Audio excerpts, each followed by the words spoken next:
विश्वासे कहती मधुर से कृष्ण जगत जीवन जानती प्राणीकर मन आश्वासी बसाई अक्रूर बोलती ब्रह्मांड ठाकुर शुण अक्रूर मोर बाणी तो तही श्यामंत कमणि थोइण शत धनु गला दैवे प्राण से हारिला से मणि संकट उद्धरी विवाह होइली बेनी नारी उचिते से मणि मोहर श्वशुर देला उपहार सत्राजितर पुत्र नाही दुहिता सत्य भामा होई मरणे प्रेत क्रिया सारी दुर्गम नरकु उद्धारी ताहार पुत्री मणि नेब एमंत शास्त्रर प्रस्ताव सत्राजितर तप फले रवि ताहांकु मणि देले निर्मल लोके ताहा धरी आनके पारिब अबरी सुकृत तनु पुण्यवंत तुसे धारणे सामरथ राम मोहर ज्येष्ठ भाई ताहांक चित्त सुधी नाही बंधु बांधव जेते मोर चित्ते संशय ताहांकर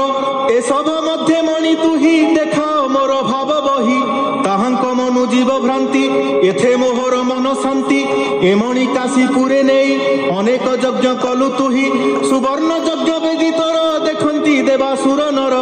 एमंते कृष्ण साधु बाणी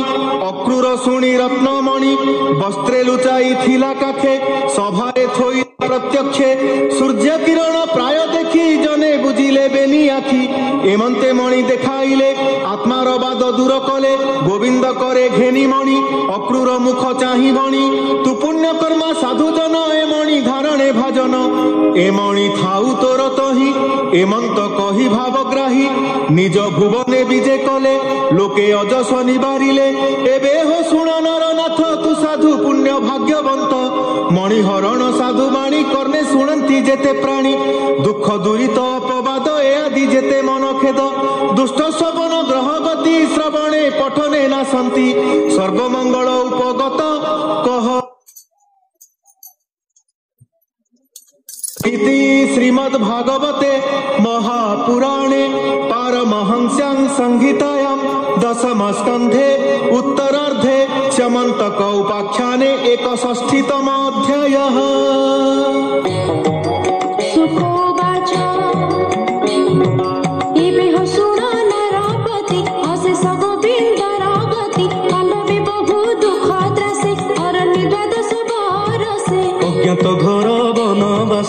दिले से विराटर देशे बरसे वंचिता भुवने विख्यात पंडुर नंदने इंद्रप्रस्थरे छंती रहे से कथा सुनी भावग्राही दारुक साजी नंदी घोषे चलिले सुहृद विश्वासे इंद्रप्रस्थरे वनमाली धर्मनंदन गृहे मिली देखि सानंद पंच जने चाहंती निश्चल नयने देगे उठिले पंच भाई कि पटांतर देवी मोदी जीवन गला पिंड जेन्हे पुणी उठाई दिव्य ज्ञाने देखि अखिल जोगेश्वर नयन पिछा कले स्थिर रोम पुलके कंपे देहि नयन जुगुलु हवहि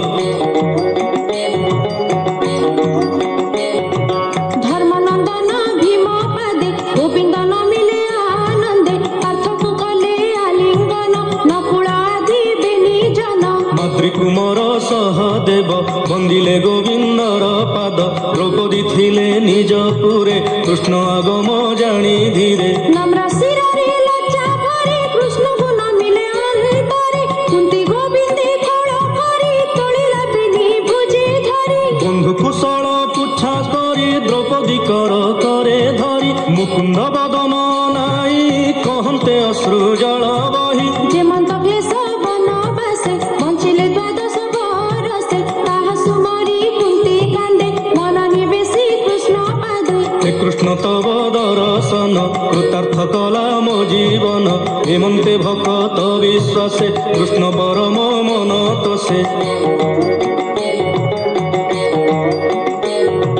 तही बरसा चारि मास रहिले प्रभु पितावास इंद्रप्रस्थर जेते जन करंती कृष्ण दर्शन हेमंते शुण नरनाथ दिनेक कृष्ण धरी पार्थ पितृदिवस आगमने मिलिला हरस बदने धर्मनंदन आज्ञा मते बसिला कपि ध्वज रथे दारुक खेली नंदी घोषे गोविंद बसिले हरसे कृषित होई वीर पार्थ जमुना तीरे उपगत संगे मिले भगवान संतोषे कले जलपान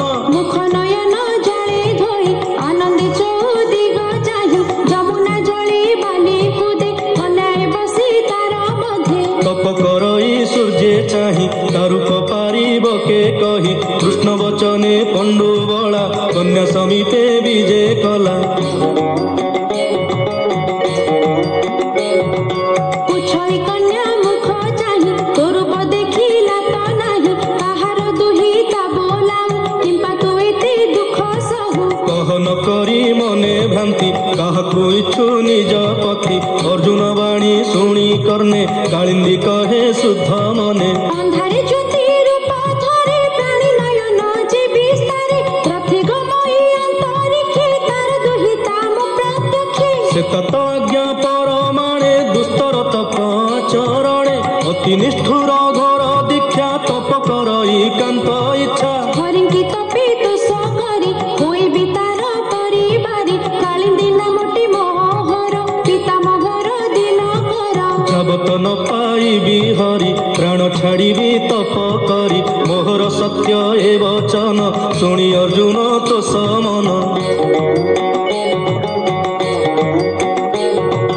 ବେଗେ ମିଳିଲା କୃଷ୍ଣ ପାଶେ କହିଲା ଆନନ୍ଦ ବିଶ୍ୱାସେ ଭୋନାଥ ତୋର ପାଦ ଇଚ୍ଛା କାଳିନ୍ଦୀ କରେ ମନେ ବାଞ୍ଛା। ଅତି ନିଷ୍ଠୁର ତପ ତାର ଶୁଣି ସାନନ୍ଦ ଦାମୋଦର ଯମୁନା ତୀରେ ଯାଇ ମିଳି ଭକତ ବନ୍ଧୁ ବନମାଳି। ବୋଲନ୍ତି କନ୍ୟା ମୁଖ ଚାହିଁ ତପ ତୁ କରୁ ଜହି ପାଇଁ ସେ କଥା ହଇଲା ସଫଳ ହେମନ୍ତ ବୋଲି ଆଦି ମୂଳ। ରଥେ ବସାଇ ଭଗବାନ ଆଣିଲେ ପାଣ୍ଡବ ଭୁବନ ସେ ପୁରେ କୃଷ୍ଣ କନ୍ୟା ଥୋଇ ଧର୍ମନନ୍ଦନ ପ୍ରିୟ ରହି। ହେମନ୍ତେ ଗଲା କେତେ ଦିନ ଶୁଣ ପରୀକ୍ଷା ସାବଧାନ ଅଗ୍ନି ପୁରୁଷ କର ଯୋଡ଼ି କହିଲା କୃଷ୍ଣ ପାଦେ ପଡ଼ି। ସତ୍ୟବ୍ରତର ଯଜ୍ଞେ ମୁହିଁ ରୋଗୀ ହୋଇଲି ଘୃତ ଖାଇ ଘନାଥ ରଖ ମୋ ଜୀବନ ଦେଇ ଔଷଧର ସଦାନ।